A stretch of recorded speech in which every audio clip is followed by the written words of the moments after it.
भारतीय सेना प्रमुख जनरल मनोज मुकुंद नरवणे ने विश्वास जताया है कि भविष्य में महिला अधिकारी सेना प्रमुख होंगी।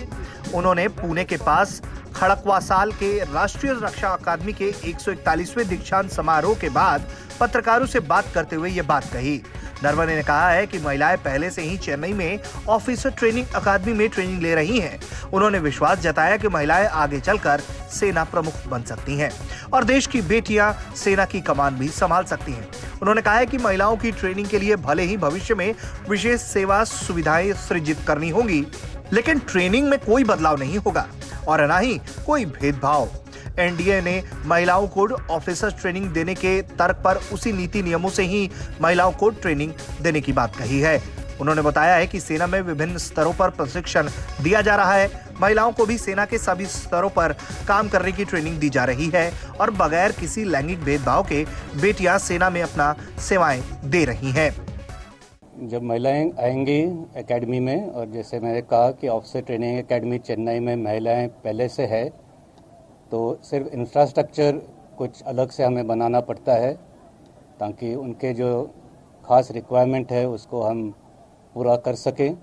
लेकिन जहां तक ट्रेनिंग का सवाल है उसमें कोई फर्क नहीं होता।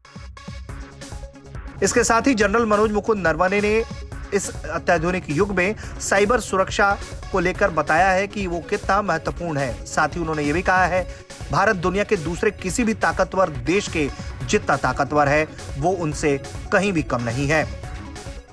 The character of war has been changing over the years, and over the years technology has come to play a more and more important role in the way wars are prosecuted, and that will always be the way forward.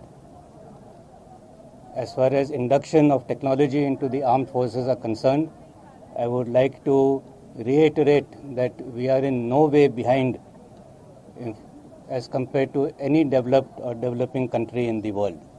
We have the best of the equipment that is available, and it will be very heartening to know that most of this state-of-the-art technology and systems, especially in dealing with IT-related and surveillance-related equipment, has been bought from Indian companies, from small startups, from MSMEs, who are contributing in a great way to enhancing the capabilities of the Indian Army and in the Indian Armed Forces, in fact, and they're also contributing to the vision of a Atmanirbhar Bharat.